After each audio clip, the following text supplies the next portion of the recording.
एक नगर में प्रतिष्ठित व्यापारी रहते थे, जिन्हें बहुत समय बाद एक पुत्र की प्राप्ति हुई थी। उसका नाम चंद्रकांत रखा गया। चंद्रकांत घर में सभी का दुलारा था। अति कठिनाई एवं लंबे समय इंतजार के बाद संतान का सूत मिलने पर घर के प्रत्येक व्यक्ति के मन में व्यापारी के पुत्र चंद्रकांत के प्रति विशेष लाड़ प्यार था, जिसने चंद्रकांत को बहुत बिगाड़ दिया था। घर में किसी भी बात का अभाव नहीं था। चंद्रकांत की मांग से पहले ही उसकी सभी इच्छाएं पूरी कर दी जाती थी। शायद इसी के कारण चंद्रकांत को ना सुनने की आदत नहीं थी और ना ही मेहनत का महत्व का अभाव था। चंद्रकांत ने जीवन के कभी अभाव नहीं देखा था, इसलिए उसका नजरिया जीवन के प्रति बहुत अलग था और व्यापारी ने कड़ी मेहनत से अपना व्यापार बनाया था। ढलती उम्र के साथ व्यापारी को अपने कारोबार के प्रति चिंता होने लगी थी। व्यापारी को चंद्रकांत के व्यवहार से प्रत्यक्ष या किसी उसके पुत्र को मेहनत के फल का महत्व नहीं पता। उसे आभास हो चुका था कि उसके लाड़ प्यार ने चंद्रकांत को जीवन की वास्तविकता और जीवन में मेहनत के महत्व से बहुत दूर कर दिया है। गहन चिंतन के बाद व्यापारी ने निश्चय किया कि वो चंद्रकांत को मेहनत के फल का महत्व स्वयं सिखाएगा, चाहे उसके लिए उसे कठोर ही क्यों न बनना पड़े। व्यापारी ने चंद्रकांत को अपने पास बुलाया और बहुत ही तीखे स्वर में उससे बात की।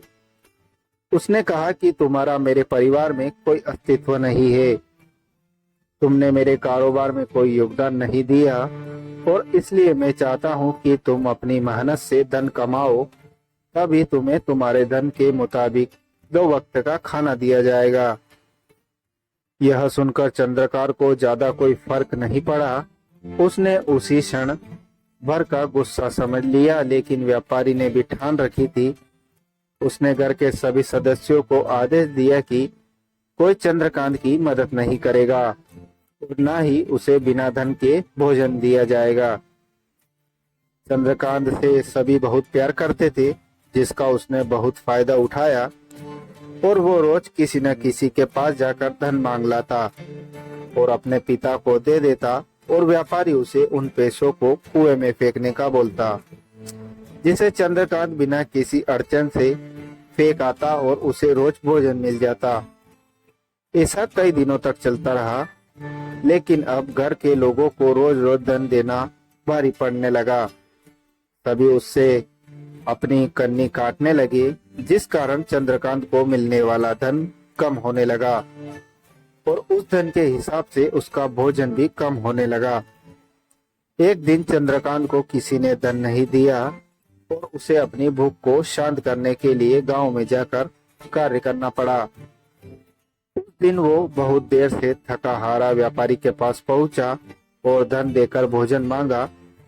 रोज के अनुसार व्यापारी ने उसे वो धन कुएं में फेंकने का आदेश दिया, जिसे इस बार चंद्रकांत सहजता से स्वीकार नहीं कर पाया और उसने पलटकर जवाब दिया, पिताजी ने इतनी मेहनत करके पसीना बहाकर इस धन को लाया और आपने मुझे एक क्षण में इसे कुएं में फेंकने को कह दिया। यह सुनकर व्यापारी समझ गए कि आज चंद्रकांत को मेहनत के फल का महत्व समझ आ गया है। व्यापारी भली भांति जानता था कि उसके परिवार वाले चंद्रकांत की मदद कर रहे हैं, तब भी चंद्रकांत इतनी आसानी से धन कुएं में डाल आता था। लेकिन उसे पता था एक ना एक दिन सभी परिवारजन चंद्रकांत से कन्नी काट लेंगे। उस दिन चंद्रकांत के पास कोई विकल्प शेष नहीं होगा। व्यापारी ने चंद्रकांत को गले लगा लिया और अपना सारा कारोबार उसे सौंप दिया। आज के समय में उच्च वर्ग के परिवारों की संतानों को मेहनत के फल का महत्व पता नहीं होता और ऐसे में यह दायित्व उनके माता पिता का होता है कि वो अपने बच्चों को जीवन की वास्तविकता से अवगत कराए। लक्ष्मी उसी घर में आती है जहां उसका सम्मान होता है।